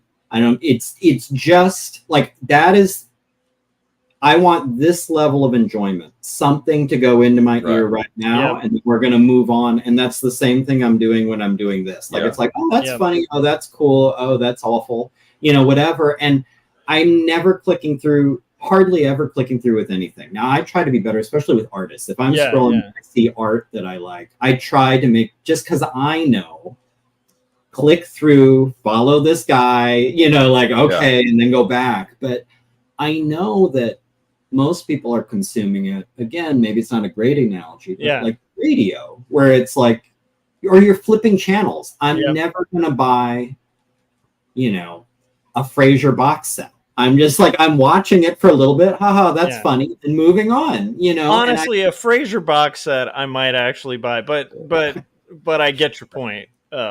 But I would actually look into that because I love Frasier. Although it's free now, streaming. Like, I think it's on, the whole thing was on Netflix, at least for a long time. Was it? I don't even know. I think what I am gonna do, because I already use it, is kind of go, because I don't know. Do you guys listen to Comic Lab at all? Once in a while. Okay, so they just did kind of a breakdown on Substack, and I learned a bunch of things that I didn't know you could do with it.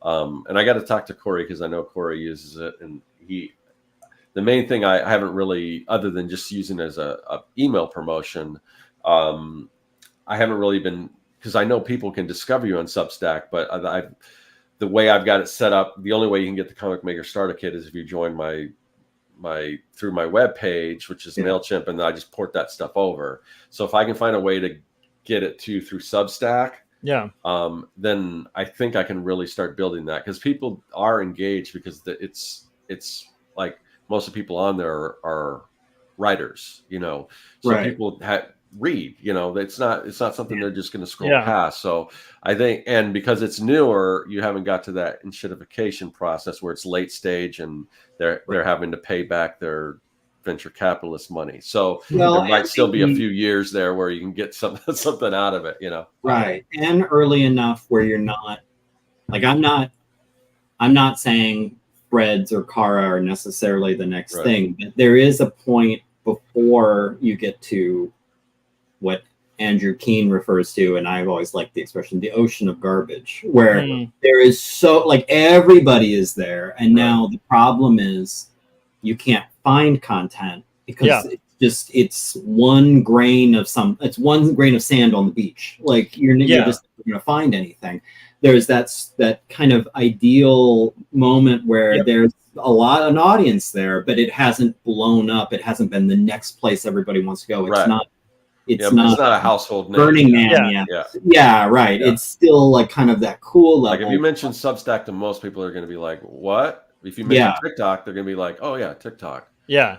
I hope this doesn't trigger Corey, but I have to admit, even though I've heard him talk about Substack for what feels like a couple years, like, at least, I just set up my account. Like, it just got in that, like, oh, maybe this is something I should look in, you know, like, I haven't used mine once I hit a certain number where MailChimp was going to start charging me, and I realized what they charged for the beginning tier and how much I was getting out of it.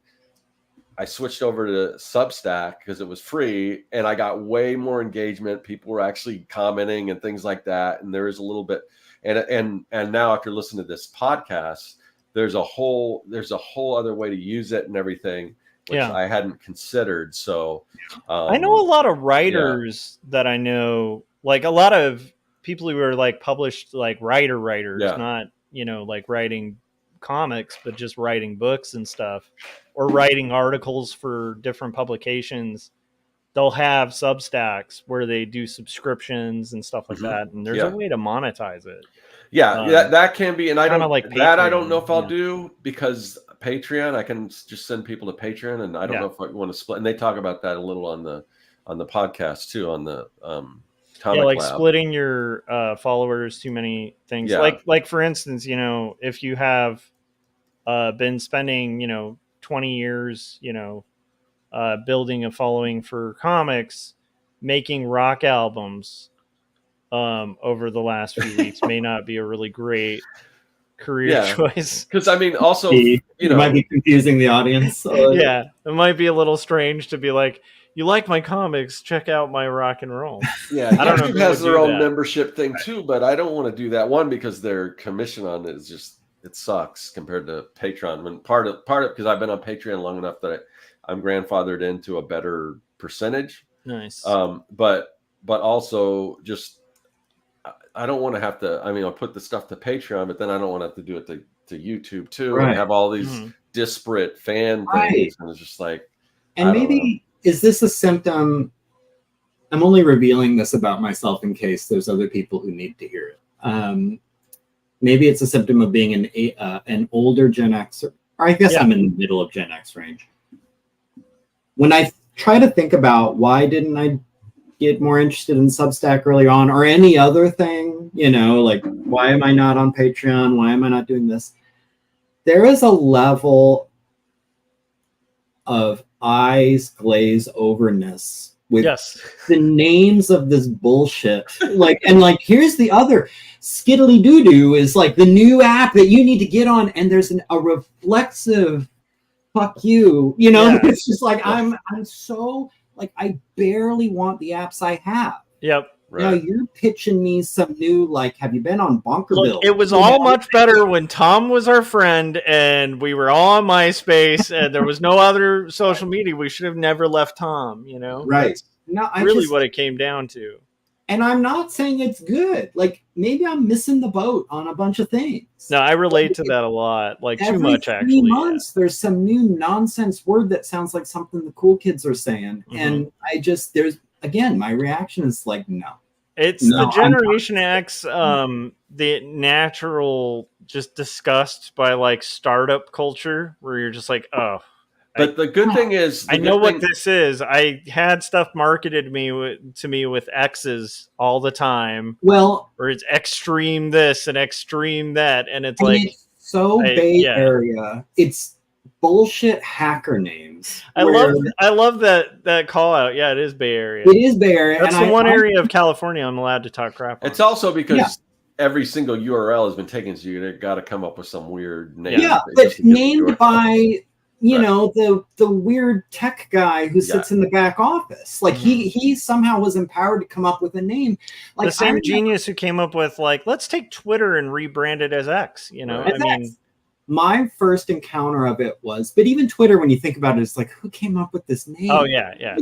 But my first encounter, it was the last place I worked. It was Tiny Prince, which then was bought by Shutterfly. And they had an internal project management system. And it was named Jira. People who have worked in tech, like they probably are familiar. They've at least heard of Jira. It's Jira. And I remember I'd been there 6 months and I was filing things on Jira. And I was like, what is this name? And I was told, I don't know if this is accurate or not, whoever invented Jira was a big fan of the old school Gojira movies, like Godzilla. Yeah. And they just nicknamed it Jira. This is what I'm pushing back on. This is so aggravating to me. That's like this thing we're using, and I know it doesn't matter, a name's a name, but this thing we're using to report issues, to like, there's a technical problem with the storefront, whatever, was named after some fucking hacker who liked Godzilla movies. And now we have to live with this name. I think about the Kara, Threads, Twitter, like Substack, like they all have that sound to it, which is like, here's in just defense of Substack, here's the beauty of Substack. You don't have to it's a better know what the name is. You don't have to be subscribed. You don't have to join Substack. Through email. Substack so also sounds kind of cool. It sounds like join my email or something, you know. If you join my email newsletter, I just send you the email. You don't have to. It doesn't matter if it's MailChimp or Substack or whatever. So it's like you can get more engaged if you want, but you don't have to. That's the great thing. So that sounds interesting. If you join my newsletter, you don't have to join Substack, but you'll get my newsletter. So MailChimp is another good example of that, where it's like it's a terrible name you can tell some hacker came up with. But you don't need to know it. You don't have to be like a MailChimp member to get MailChimp. And that it's like fine. Another one I'm just thinking of, like SurveyMonkey. It just is like, what hacker came, like, why are we doing this? Why are you doing this to the American people? Like, stop it. Well, okay, here's the question. What would be the alternative? What would be a good name for something like that? To me, see, there's a reason why I never followed the branding marketing path, because I'd always like it. There's an ick factor of that. No offense to anyone who's into branding and marketing or that's their career. Like, it's a legitimate thing. But I always was like, I don't want to try to think about what the audience is going to respond to. Like, that's always just like a weird space for me. But if it was me, if I was king, I would probably be erring too far in the other direction, where it would be very neutral. It would more or less reference what it is. And just be like news story sites. Well, like Survey Monkey, it would probably be like, I'm not even exaggerating. I would probably dig into my old Latin and Greek books. I'd come up with some root that's about like people question, or like I would come up with something and I would like abbreviate those. It would probably sound a little bit like a new drug, you know, like so like it was like from a pharmaceutical company. Right, it would have this kind of techie, interesting, where there's something in it that you can tell references people in question. Like it would be something like Civ query or something like that, where it's like, that's what I would come up with. Now I know millions of people would say like boring, and that's fine. That's fine, because I kind of want an inoffensive name, and I can tell the people who are coming up with MailChimp, they don't care. Like it's amusing to them. They're tickled and they're moving on with their lives, and now we're saddled with this name.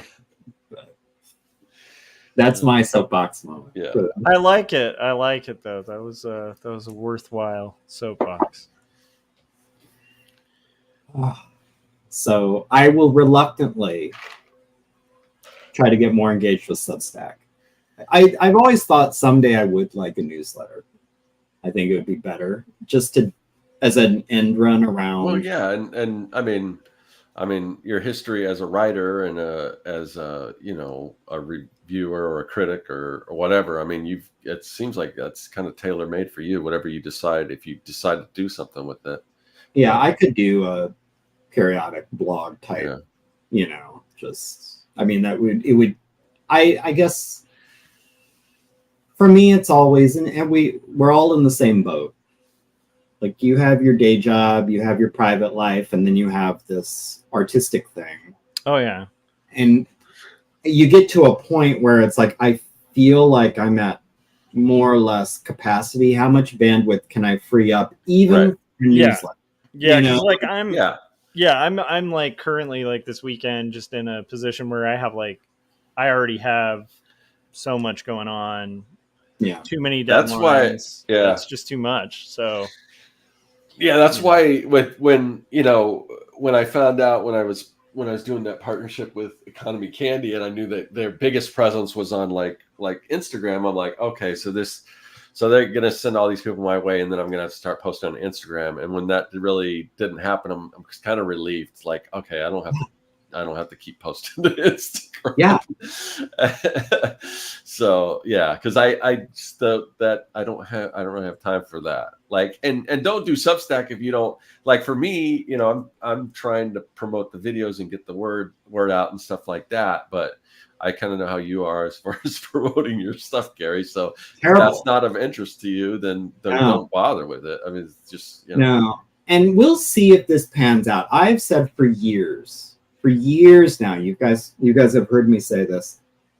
Once I'm out of creating mode and I've got all 6 done, I imagine, we'll see if this happens. I imagine then I will pivot. You've said this yourself too with The Young and the Dead. Yep. Then I will pivot to trying to do it all the promotion right. Like I will apply my creative energy towards getting the word out, and it's just like I was talking about with like Substack or a newsletter. Like, I feel like I'm at capacity. And if I'm going to add a whole nother job on top of the many jobs I have, some other job has to go. So my imagination is, once I'm done doing the comics, well, that frees up a lot of time, and then I spend an hour a day or whatever thinking about like, what should my booth look like at a con? What should my website look like? whose channel should I go on to be talking about DvsM? What are the podcasts I like spending, which to me feels like a part-time job that now I just don't have the, yes, admittedly, don't have the interest, but also just don't have the time. Yeah. And if I had the time, I think I could make it my own and generate the interest. Yep. I love it. Okay. We are almost at the 2-hour mark. I just want to share one last time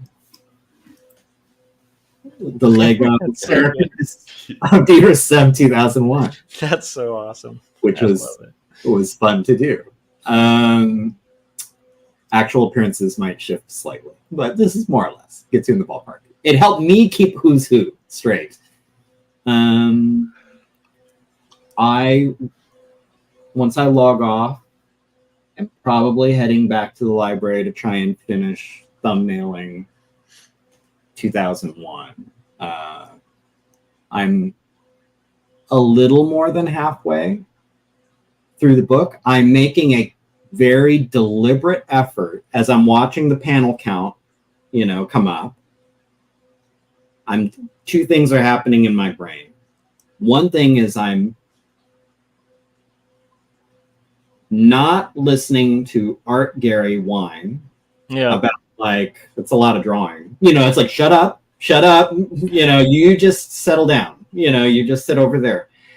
But then also I'm making a very deliberate effort not to go back and see what the panel counts were for past books, to start prematurely doing the math of how many pages are we talking about. Yeah. Like to see, I'm going to wait till I do all the thumbnails and like, then I'll look and compare. Because if I look, God forbid I looked now and said like, oh God, the longest book I ever did was, and I'm making up numbers, 250 panels, and I'm already at 175, and I'm only halfway through, and oh my God, this is going to be a monster, and this is too long, and now I need to go back. Like, that's not helpful. So I need to go through without even thinking about that, and then look and see, where am I at? You have to allow yourself to have that brief moment of delusion. Yes. At the beginning, where you're like, this is achievable, and then it's achievable. It won't be bad. Maybe it'll even be shorter than I expect. And that would be great. But I can't, like, I'm trying just to be looking right in front of me. It's like, let's just get the thumbnails done, then figure all the rest out. Thumbnails right now. Don't listen to the chatter. Yep. That's my plan for the rest of the day. You guys will be doing what? I am going to take a nap, and then I'll get back to doing what I've been doing, working on this stuff. Nice. And Josh? I am going to be working on as many pages of Not Death But Love that I can get done, prepping lesson plans for 2 classes, and then possibly writing another horror-themed song mixed with colors, because that's my next theme potentially for an album. So far I have two horror figures. Wow. And I might move on to one about zombies, so we'll see. Nice. Yeah. Nice. And of course, like, make lunch for my kid and stuff. So. Yes. Yeah. All the basics. Yeah. I think there's a lawn that needs to be mowed tonight too. I'm waiting right now in Phoenix. I can't imagine the heat, because we had a brownout the problem is last night, and it was hot. And it was like in the night season, in the desert. And it's not even monsoon season here. It's humid. It's muggy, which makes it sucks. Right now it's 101. Okay, so it's not too different. Not too bad, but it feels like, let's see what it feels. But you guys are getting humidity too? Yeah. Feels like 105. Is that usual for Arizona? Because I thought Arizona was like dry heat. Like it's usually late July, August is when it starts to get monsoon season, and then it's like that. But it's a little early right now. So I didn't know Arizona. I just didn't know that got humidity. That's great. It can, but yeah, like Scott's saying, normal. During the monsoon kind of season, which this is. There was rain a couple days last week. It was weird. I don't know what's going on, and it's been a little muggy, but so yeah, it's 101. I wait until the sun dips behind the building so the yard's in shade before I mow the lawn. Yeah, that's what I did last week too. Yeah, so that sun sets right now here at 7:42, which means I'll probably be mowing the lawn at like 7 tonight, just to kind of like, that'll give me enough time. So, and this is as good as it gets. It supposedly will be 103. Yeah. But tomorrow the high's 107. Like, yeah, I assumed it was going to get even hotter because, like, that's not too different than the heat here. And usually you guys have about 5 to 10 degrees higher than it gets here. Yeah, it's last week or the week before was worse. Yeah. We were having like 112, like that kind of 114 days. But now it's like 108. This is the time of year where Corey gets to rub in where he lives to us. Yeah. Most of the year we get to be like, it's cold. It's 80 degrees. Ooh, I'm chilly. It all evens out in the wash because 6 months from now he'll be talking like he's Nanook in the north. Like he'll be like huddling next to a coal stove or whatever he's doing up there, talking about how cold it is, and it'll be 68 here. Yeah, he'll look like he has that special effect of just, mist coming from his mouth every time he's on stream. Right. It'll look like the last scene of The Thing, where he'll just be, sitting huddled in frozen tundra. But all right. Well, thank you guys for swinging by. It was a fun conversation. Thank you, Jim, for popping briefly. I will probably, let me check. I try to set an expectation of when I'll be back. Yeah, I guess July 14. Nice. Hopefully talking about, this is partly for the audience, more for me. Hopefully talking about how I'm done thumbnailing.